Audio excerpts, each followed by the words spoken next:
오랜만에 또 유튜브 동영상을 찍어 보겠습니다. 가을입니다. 가을에 날이 참 좋네요.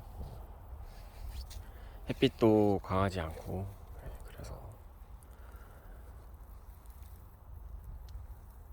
산책할 겸해서 제가 자주 오던 곳에 이렇게 왔습니다.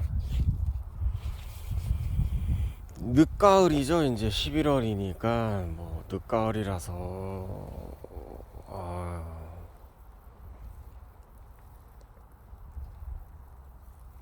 여름에는 참 많이 바빠가지고 최근까지도 많이 바빠서 여유로운 시간을 이제 즐길 그런 시간적인 뭐 여유도 많이 없었고,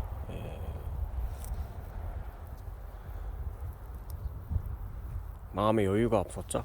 이제 여유를 찾기 위해서 이제 산책도 할 겸 또 동영상도 한번 찍어볼까 싶어서, 그래서 이렇게 나왔습니다. 햇빛을 많이 봐야 됩니다. 이제 뭐 가을이라서 저쪽 산 완전히 붉게 물들었네요.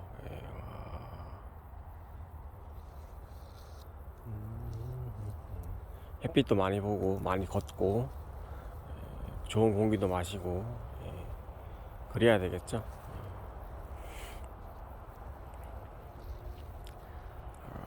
저기 보이는 곳이 이제 반곡동인가요? 그쪽입니다. 지편동 세종국책연구단지 저렇게 써있네요. 저기 건물에 그쪽입니다.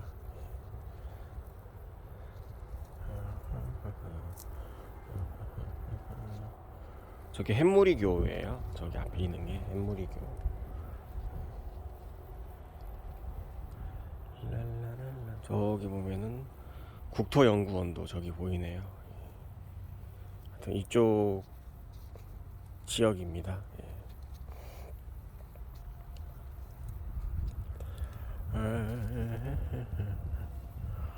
하고 싶은 얘기는 이제 뭐 제가 우울증이 걸렸을 때 이제 그 원인에 대해서 한번, 우울증에 걸린 원인에 대해서 한번 다시 생각을 해보는 겁니다. 그러니까 우울증의 치료약이라고 해서 항전신성 의약품이 있잖아요. 근데 그거는 이제 제가 이제 먹어본 결과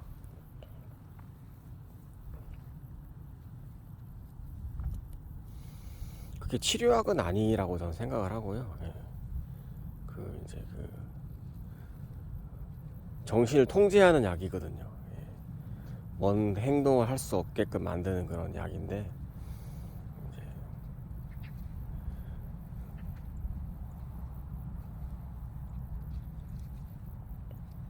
하여튼 그런 약이더라고. 치료약은 아니고 이제 임시 방편하는 그런 약이죠. 잘못된 행동을 할 수 있으니까 이제 그런 것들을 이제 미연에 방지하고자 이제 항정신성 의약품을 이제 섭취를 하는 거죠.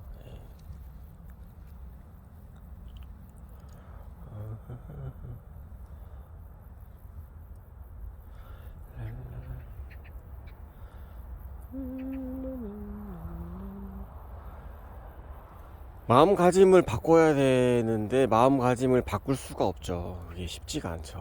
한번 이렇게 이런 마음을 먹는다는 것, 그게 말로는 쉬운데 쉽지가 않죠. 그래서 우울증에 걸리는 거죠. 우울증에 저는 걸린 이유가 제 자신을 너무 사랑하지 않았기 때문에, 내가 나를 사랑하지 않았기 때문에 자책하고, 또한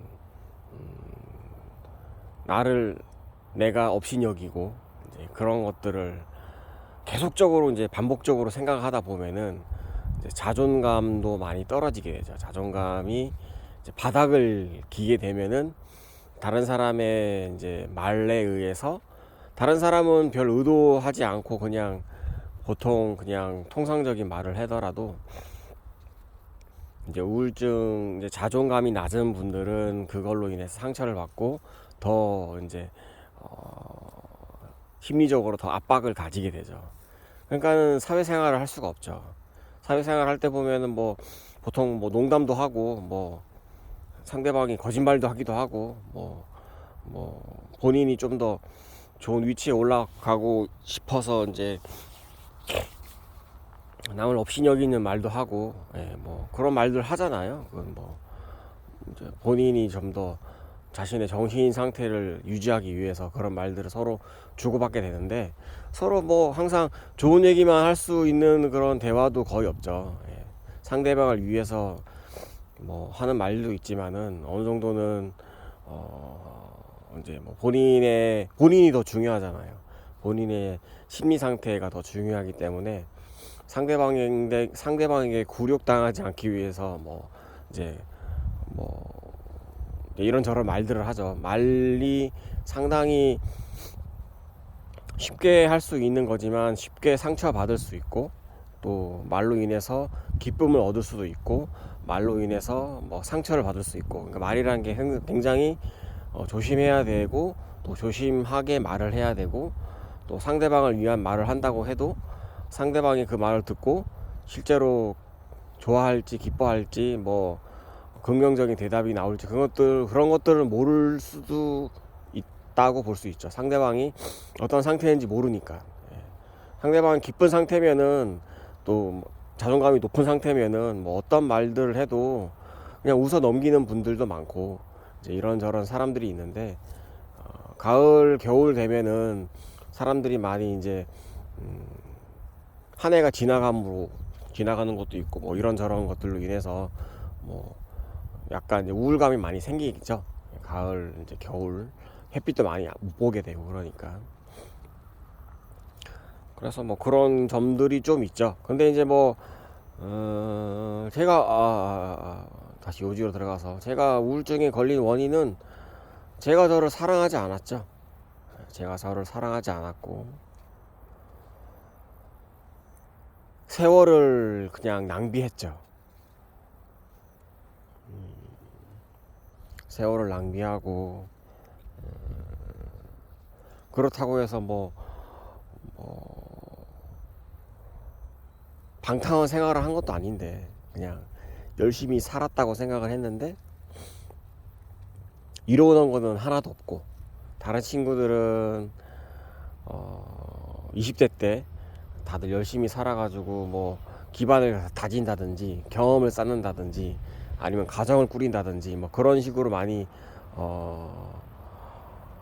앞으로 나아가는 방향을 보인다고 생각을 하고, 이제 저 혼자서 저만의 어떤 그런 뒤처진다라는 그런 것들이 생각을 들면서 내 인생이 실패했구나 막 그렇게 이제 자책하면서, 나는 왜 이럴까, 다른 친구들이랑 뭐 별 그렇게 뭐 다른 점도 많이 없는데 나도 열심히 했다고 했는데 나의 열심히 그들의 열심보다 부족한 것인가, 뭐 이런 것들을 많이 생각하면서 마음적으로 많이 이제 어려워졌죠. 그래서 뭐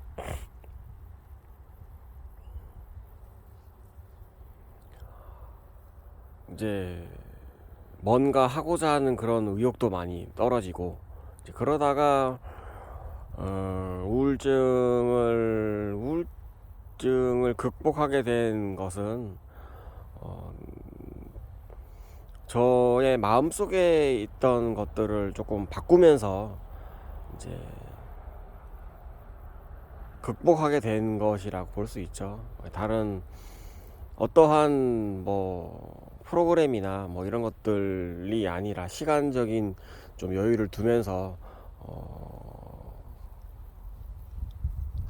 시간적인 여유를 두면서 제 스스로가 이제 자가치유도 됐다고 볼 수 있죠.